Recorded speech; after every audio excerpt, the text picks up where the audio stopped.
Hello everyone and welcome to the channel. ये class 8 का chapter number 2 है, जिसका नाम है micro organism friends and foe. इससे पहले हम एक चैप्टर कर चुके हैं और उसके जो वीडियोस हैं वो आप उसकी जो प्लेलिस्ट है बना दी गई है चैनल पे, आप उसमें देख सकते हैं। चैप्टर नंबर 1 पूरा हो चुका है, उसमें क्रॉप प्रोडक्शन एंड मैनेजमेंट। ये चैप्टर नंबर 2 है। इसमें बेसिकली हम आज ये हैंड रिटन नोट्स हैं। हम बेसिकली आज क्या करने वाले हैं इस वीडियो में, आप देख सकते हैं। एक तो माइक्रोब्स क्या होते हैं, ये कहाँ रहते हैं, टाइप्स ऑफ माइक्रो ऑर्गेनिजम्स, और इसके अलावा हम फ्रेंडली माइक्रो ऑर्गेनिजम्स के बारे में पढ़ेंगे। देन फिर फर्मेंटेशन पढ़ेंगे, और फर्मेंटेशन के अलावा आज हम एंटीबायोटिक्स क्या होते हैं, वैक्सीन क्या होते हैं, ये सभी कुछ कवर करेंगे। तो चैनल में जुड़े रहिए, चैनल को सब्सक्राइब कर लीजिए अगर आपको ये कुछ यूज़फुल लगते हैं। और इसी तरीके के वीडियोस आते रहेंगे। चैनल एजुकेशन से रिलेटेड है, तो जल्दी से सब्सक्राइब कर सकते हैं आप। चलिए स्टार्ट करते हैं विदाउट एनी डिले। अगर आपको कोई डाउट है, कोई सजेशंस हैं, कमेंट सेक्शन में आप बता सकते हैं। कुछ भी आपको नीड है, पीडीएफ चाहिए, उसके लिए भी आप बता सकते हैं, और उसका टेलीग्राम लिंक मैं आपको शेयर करूँगी। तो चलिए स्टार्ट करते हैं chapter number 2, micro organism friends and foe. Micro organism friend कहने का मतलब है कि कुछ ऐसे ऑर्गेनिजम्स हैं जो कि हमारे लिए बेनिफिशियल हैं, और फो मतलब जो हमारे लिए बहुत हार्मफुल है। इसी सीरीज़ में सबसे पहले हमें ये पता होना चाहिए कि माइक्रोब्स होते क्या हैं। तो माइक्रोब्स कुछ ऐसे ऑर्गेनिज्म होते हैं जो हमें दिखाई नहीं देते, we can not see from our naked eyes, but वो चारों तरफ हमारे प्रेजेंट होते हैं। अब ये सिंगल सेल भी हो सकते हैं और ये मल्टी सेल भी हो सकते हैं। सिंगल सेल के माइक्रोब्स के एग्जांपल आपको बैक्टीरिया, एल्गी, प्रोटोजोआ होते हैं। मल्टी सेलुलर हैं माइक्रोब्स जो कि फंगाई और एल्गी एग्जाम्पल। तो बेसिकली हमने देखा कि जो माइक्रोब्स हैं वो सिंगल सेल भी हो सकते हैं, मल्टी सेल भी हो सकते हैं। माइक्रोब्स के एग्जांपल क्या हैं आप देख सकते हैं, जैसे बैक्टीरिया है, फंगाई है, प्रोटोजोआ है, एल्गी है। पर इनकी अगर हम देखें तो सिंगल सेल भी होते हैं, मल्टी सेल भी होते हैं। मैंने एग्जांपल आपको बता दिया है। ये कहाँ रहते हैं, तो ये आपके सॉइल में भी रह सकते हैं, वाटर में भी रह सकते हैं, ओशियंस में मिलेंगे, एयर में भी मिल सकते हैं। हॉट स्प्रिंग, गर्म पानी की जो झरने होते हैं, डेजर्ट होती है, मार्शी लैंड, यानी कि ये आपका एक्सट्रीम लेवल पे भी रह सकते हैं। अगर जो एनवायरनमेंट हम सोचते हैं कि बहुत टफ होता है ह्यूमन के लिए, एनिमल के लिए सर्वाइव के लिए, ये वहाँ भी सर्वाइव कर जाएंगे। तो इनका जो रहने का जो स्थान है वो बहुत ज़्यादा, हम कह सकते हैं एक्सट्रीम से लोकेशन पे भी ये मिल जाते हैं। इवन वॉल्केनो में भी आपको ये मिल जाएंगे, ठीक है, जो बहुत ज़्यादा हाई टेम्परेचर पे भी ये सर्वाइव कर जाते हैं। तो ये सारी वो जगह हैं जो ये रहते हैं। नाउ अगर आगे बात करें टाइप्स ऑफ माइक्रो ऑर्गेनिज्म, तो बैक्टीरिया की बात करें तो बैक्टीरिया हमारा एग्जाम्पल अगर आप देखना चाहें तो इकोलाई, लैक्टोबैसिलस, ठीक है। तो ये बैक्टीरिया कौन कौन से हो गए एग्जाम्पल, इकोलाई, लैक्टोबैसिलस। फंगाई की बात करें तो ब्रेड, मोल्ड, पेनिसिलिन, एस्परजिलस। तो जैसे कि कभी कभी आपने क्या देखा है कि जो बारिश होती है तो बारिश में ब्रेड पे पैचेस, ग्रीन पैचेस नज़र आते हैं। जो ब्रेड होती है उस पे ग्रीन पैचेस नज़र आते हैं। वो ग्रीन पैचेस क्या है, वो आपकी फंगाई है। वो क्या है, आपकी फंगाई है, ठीक है। और जो बैक्टीरिया होते हैं वो तो हर चीज़ को, जैसे आपका जो लैक्टोबैसिलस है, जो आपकी कर्ड होती है, कर्ड में जो बैक्टीरिया प्रेजेंट होते हैं वो लैक्टोबैसिलस होते हैं, ठीक है। नाउ ये जो इकोलाई है, इससे बहुत तरीके की मतलब ये बेनिफिशियल बैक्टीरिया है, एक तरह से ह्यूमंस के लिए बहुत ज़्यादा बेनिफिशियल भी है। और आगे देखते हैं प्रोटोजोआ। प्रोटोजोआ में एग्जाम्पल आपके अमीबा है, पैरामीशियम है।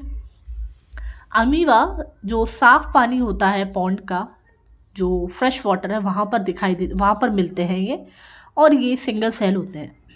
इनका डायग्राम अगर ड्रॉ करना चाहे तो इनका कोई भी जो बॉडी है वो निश्चित नहीं होता है, मतलब इनका बॉडी टाइप फिक्स नहीं है, इनकी कोई संरचना, कोई स्ट्रक्चर फिक्स नहीं है। अगर मैं आपको दिखाना चाहूँ तो कुछ इस तरीके के ये दिखते हैं अमीबा, ठीक है।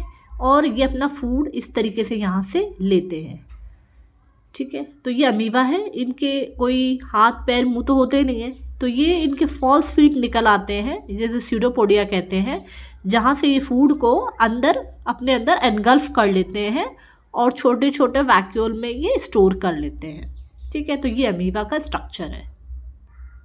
नाउ ये कुछ डायग्राम्स हैं आपकी समझ के लिए कि जैसे बेसिलस है या जो बैक्टीरिया है उनकी शेप इस तरीके की हो सकती है, जो रॉड शेप टाइप्स की, या फिर राउंड भी हो सकते हैं, या फिर कॉमा की शेप में भी हो सकते हैं। ठीक है, इसके एग्जांपल आपके मैंने यहाँ पर तो दिया है बैक्टीरिया की, लेकिन इनसे जो बीमारी होती है वो कौन सी हो सकती है? ट्यूबरकुलोसिस, कॉलरा, ये सब बीमारियाँ हो सकती हैं। फिर आपका ये पैरामीशियम है, ये आपका एल्गी है, ये सभी कैसे, ये सिंगल सेल ऑर्गेनिजम्स हैं। और ये क्या एक तरीके के टाइप, क्या इनको टाइप क्या बोलेंगे? ये अपने प्रोटोजोआ है, प्रोटोजोआ।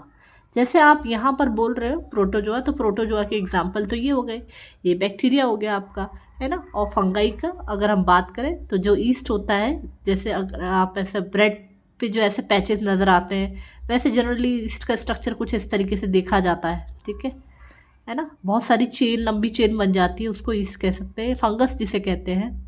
तो वो हो गया आपका फंगाई का एग्जाम्पल।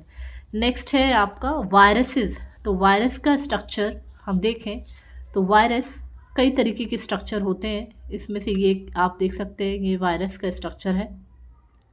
ठीक है, इसके ऊपर प्रोटीन की कोटिंग होती है, प्रोटीन की, इसको कैप्सिड कहते हैं, कैप्सिड जो लेयर होती है। ये आप मान लीजिए जैसे कि ये कोरोना एक वायरस है। नाउ वायरस जो है वो आपके माइक्रोस्कोप पे भी हो सकते हैं, बहुत छोटे छोटे ही होते हैं, ये बैक्टीरिया से भी बहुत छोटे होते हैं।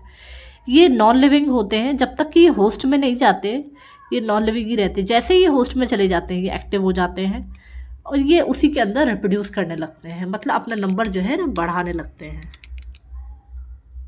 ठीक है, आई होप। तो ये अपना नंबर बढ़ाने लगते हैं जैसे ये होस्ट के अंदर जाते हैं। नेक्स्ट, इनसे बीमारियां हो जाती हैं, कौन कौन सी? जैसे कोल्ड है, इन्फ्लुएंजा है, कफ है, पोलियो है, चिकन पॉक्स है, ये सभी वायरल डिजीज़ हैं। नेक्स्ट देखते हैं। नाउ फ्रेंडली माइक्रो ऑर्गेनिज्म क्या होते हैं? तो फ्रेंडली माइक्रो ऑर्गेनिजम्स वो ऑर्गेनिजम्स हैं जिनसे आप कमर्शियल, जिनका यूज़ किया जाता है ह्यूमन बेनिफिट के लिए, जैसे कि आप कह सकते हैं कि कुछ मेडिसिन्स बनाने में या फिर एनवायरनमेंट को क्लीन करने में बहुत बड़ा रोल होता है माइक्रो ऑर्गेनिज्म का। यहाँ पर हम देख सकते हैं कि ये कर्ड भी बनाने के काम आते हैं, पिकल्स, ब्रेड, चीज़, केक, अल्कोहल, मेडिसिन, सभी चीज़ों को बनाने के लिए इनका यूज़ किया जाता है। नाउ ये एनवायरनमेंट को भी क्लीन करते हैं, क्योंकि आप देखेंगे जहाँ भी वेस्ट होता है वो थोड़े दिन बाद एकदम प्लेन नज़र आता है।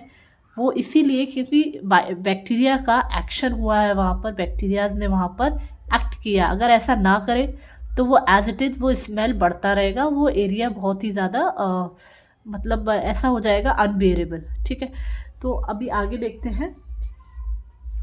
आगे लिखा हुआ है also used in cleaning environment.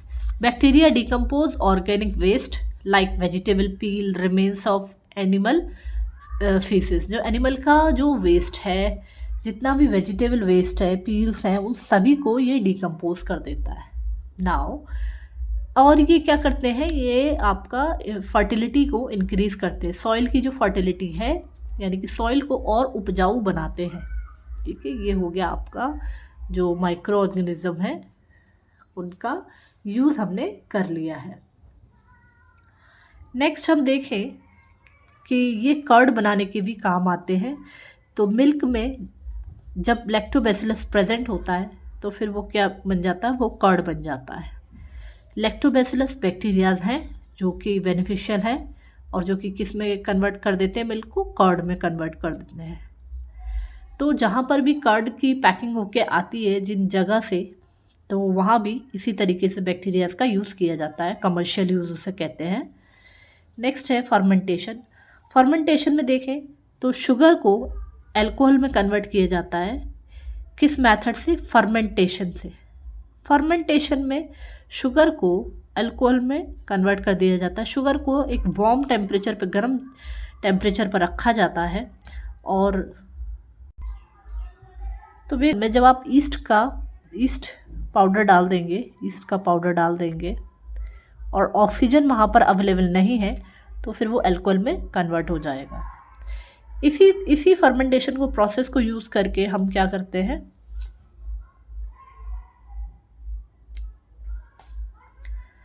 इसी फर्मेंटेशन प्रोसेस को हम यूज़ करके रवा इडली, भटूरा, डोसा बैटर ये सब बनाते हैं। तो जैसे आपकी बुक में दिया हुआ है कि जो आटा का जो डो होता है उसको जब हम डो को तैयार करते हैं तो वो कैसे फर्मेंट हो जाता है, पूरा फूल जाता है। एक्चुअली उसके अंदर क्या हम लोग जो कर्ड डालते हैं तो कर्ड में होते हैं बैक्टीरियाज। वो बैक्टीरियाज कार्बन डाइऑक्साइड रिलीज़ करते हैं, तो वो कार्बन डाइऑक्साइड उस डो के अंदर ट्रैप हो जाती है, फंस जाती है और जो बाहर नहीं निकल पाती है। तो इस वजह से वो डो काफ़ी फूल जाता है, एरिया उसका बढ़ जाता है। तो ये सारी चीज़ें हैं। अब यूज़ ऑफ ईस्ट पढ़ लेते हैं। ईस्ट का यूज़ क्या है, to produce alcohol, wine, acetic acid, ये सब बनाने में ईस्ट का यूज़ किया जाता है। East is grown on natural sugar present in grain. East को ग्रो किया जाता है नेचुरल शुगर में, natural sugars present in grain like barley, wheat, rice, crushed fruit juice.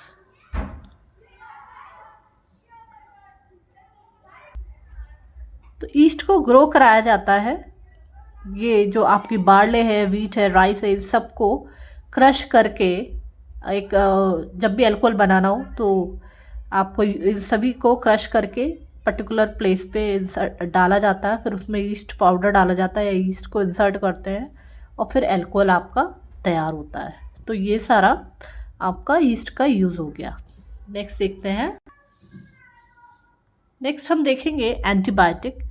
तो एंटीबायोटिक क्या होते हैं, एंटीबायोटिक मेडिसिन होती हैं जो किल करती हैं माइक्रो ऑर्गेनिजम्स को, है ना, micro organism of the disease. जो भी डिजीज़ है उसके जो माइक्रो ऑर्गेनिजम्स हैं उनको किल करती हैं। वो डिजीज़ बैक्टीरिया से आ सकती हैं, फंगाई से आ सकती हैं। अब इनके लिए मेडिसिन्स बनाई जाती हैं जैसे कि स्ट्रेप्टोमाइसिन, टेट्रासाइक्लिन, एरिथ्रोमाइसिन।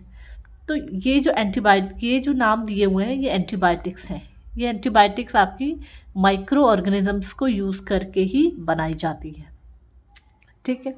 तो ये एंटीबायोटिक क्या है, एंटीबायोटिक मेडिसिन है जिससे डिजीज़ जो हो रही है माइक्रो ऑर्गेनिज्म से उसको स्टॉप किया जाता है, उसकी ग्रोथ को रोका जाता है। नाम है स्ट्रेप्टोमाइसिन, टेट्रासाइक्लिन। और ये किससे तैयार किए जाते हैं, ये आपके माइक्रो ऑर्गेनिज्म से तैयार किए जाते हैं।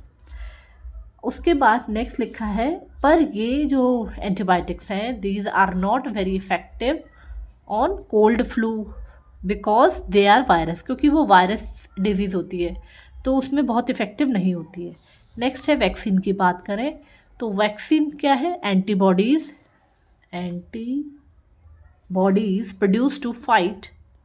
वैक्सीन एक तरीके से कह सकते हैं कि वैक्सीन में एंटीबॉडीज़ बनती हैं जो बैक्टीरियाज को फाइट करती हैं, उनसे किल करती हैं, ठीक है। वैक्सीन इसलिए बनाई जाती है ताकि हमारी बॉडी में एंटीबॉडीज़ बन जाए और वो एंटीबॉडीज़ जो माइक्रोब्स हैं उनको किल कर पाए। तो इसकी एक्चुअल डेफिनेशन यहाँ से स्टार्ट होती है, डेड और weakened microbes introduced in the body and our body makes antibodies against disease. और हमारी बॉडी उसके अगेंस्ट में क्या बनाती है, एंटीबॉडीज़ बनाती है। ये जो डिजीज़ हैं उनके नाम हम कहें तो नाम हो सकते हैं BCG, पोलियो वैक्सीन या मैनी मोर, ठीक है। तो अब जैसे ही आपने वैक्सीन लगाया यानी कि बॉडी के अंदर डेड और वीकेंड माइक्रोब्स एंटर किया तो बॉडी हमारी उसके रिस्पॉन्स में एंटीबॉडी बनाना शुरू कर देती है, क्योंकि बॉडी पहचान गई है कि आप कोई बाहर से कोई ऐसा फॉरेन पार्टिकल आया है, पर वो इतना वीक है कि उससे डिजीज़ तो नहीं स्प्रेड करती है लेकिन एंटीबॉडी बननी शुरू हो जाती है। तो अब जब दोबारा एनकाउंटर होगा ना बॉडी, तो फिर वो एंटीबॉडी ऑलरेडी तैयार है, दोबारा आएगा वो फॉरेन पार्टिकल तो एंटीबॉडीज़ उसको किल कर देंगे। कुछ इस तरीके का मैकेनिज्म वैक्सीन से होता है। तो आई होप आपको समझ आया होगा जो मैं समझाना चाह रही हूँ। तो वैक्सीन क्या हो गई, डेड, यहाँ से इसकी डेफिनेशन, डेड और weakened microbes introduce in our body, है ना, हमारी बॉडी में डाले जाते हैं और उसके अगेंस्ट में बॉडी क्या बनाती है, एंटीबॉडीज़ बनाती है। तो डिजीज़ कौन कौन सी होगी, जैसे आपका ट्यूबरक्लोसिस, है ना, जो डिजीज़ है वो कौन सी होगी आपकी, टीवी, या फिर हम कह सकते हैं कि हेपेटाइटिस, बहुत सारी तरीके की, टेटनस। तो उसके लिए हमारी को वैक्सीन लगाई जाती है। कॉमन जो वैक्सीन जो हम जानते हैं, बीसीजी हो गया, पोलियो वैक्सीन हो गया, ये सारी कॉमन वैक्सीन्स हैं। तो आई होप लेक्चर आपको पसंद आया होगा। कोई डाउट है आप पूछ सकते हैं कमेंट करके। आगे नेक्स्ट पार्ट देखने के लिए सब्सक्राइब कर लीजिए। धन्यवाद। Thanks for watching.